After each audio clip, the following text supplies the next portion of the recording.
चलिए इस तो बात करते हैं एक और नई क्वेश्चन के बारे में। इस क्वेश्चन में एग्जामिनर ने कहा एक लॉन एक आयत के आकार का है जिसकी चौड़ाई और लंबाई का अनुपात 3 और 4 है। लॉन का क्षेत्रफल 1/12 हेक्टेयर है।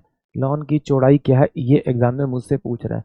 तो देखिए एग्जामिनर ने कहा कि भाई जो उसकी चौड़ाई है, वो चौड़ाई जो है वो कितनी है आपकी 3 है, और जो उसकी लंबाई है, उसकी चौड़ाई जो है वो कितनी है आपकी 4 है, और लंबाई जो है उसकी कितनी है आपकी 3 है। जिसकी चौड़ाई चौड़ाई कितनी है आपकी 3 है, और लंबाई जो है उसकी वो कितनी है आपकी 4 है।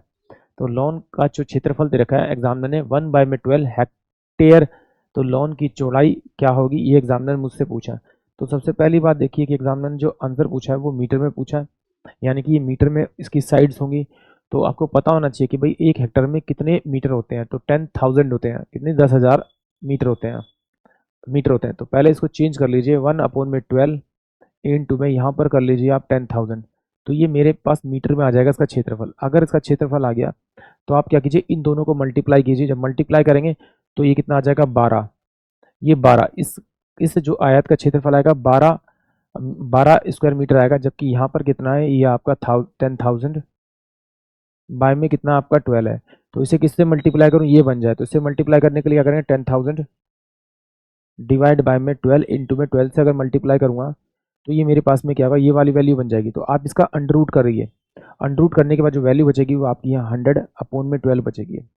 एग्जामिनर ने मुझसे पूछा है, क्या पूछा है एग्जामिनर, लॉन की चौड़ाई पूछी है। तो चौड़ाई पूछिए तो आप इससे मल्टीप्लाई कर दीजिए, चौड़ाई से मल्टीप्लाई कर दीजिए। यानी कि आपका कितना होगा 100 इंटू में आपका 3 में आपका 12। तो 3 × 4 = 12, 4 × 2500 यानी 25। यानी कि ऑप्शन जो ए होगा वो इस क्वेश्चन के लिए करेक्ट होगा। एक बार फिर देखते हैं। एक्चुअली हो सकता है कि ये किसी को समझ में ना आया, क्योंकि यहाँ पर मैंने इसको लिया नहीं। मैंने मान लिया कि भाई इसकी जो लंबाई है वो 4x है, और जो चौड़ाई है वो कितनी है आपकी 3x है। तो अगर आप इन दोनों को मल्टीप्लाई करेंगे तो आपके पास में 12x² आएगा। जबकि एग्जामिनर कह रहा है कि जो इसका एरिया यानी क्षेत्रफल है वो 1/12 हेक्टेयर है। हेक्टेयर को 10,000 से मल्टीप्लाई करते हैं मीटर में बदलने के लिए। अभी मीटर में बदल गया, तो इसको सॉल्व करेंगे तो x इक्वल टू में कितना आ जाएगा 1/12, और फिर यहाँ पर एक 12 नीचे आ जाएगा, ये वाला 12 नीचे आ जाएगा, इंटू में कितना हो जाएगा आपका ये 10,000।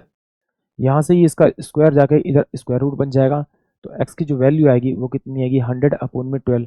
ये मेरे पास में इसकी वैल्यू आ गई x की। तो मुझे इसकी चौड़ाई निकालनी, तो चौड़ाई कितनी मेरे पास में 3x। तो 3 इस घंटू में कितना होगा आपका 100 में आपका 12। तो कितना हो जाएगा 25 मीटर स्क्वायर, सॉरी 25 मीटर इसकी साइड आ जाएगी, यानी कि इसकी चौड़ाई आ जाएगी।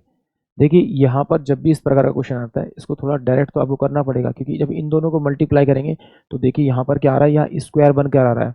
तो सिंपल सी बात है, जब भी एज का क्वेश्चन है या ये आए और जब दो वैल्यू को मल्टीप्लाई करते हैं रेशियो वाली वैल्यू को, तो हमेशा ध्यान रखना उसको जिस नंबर से मल्टीप्लाई करेंगे ये वैल्यू बनाने के लिए, उसको आपको हमेशा अंडर रूट कर देना। अंडर रूट करने का जो वैल्यू आएगी उसी से मल्टीप्लाई करना है, यानी कि ऑप्शन ए। आई होप आप सभी को क्वेश्चन समझ में आया होगा।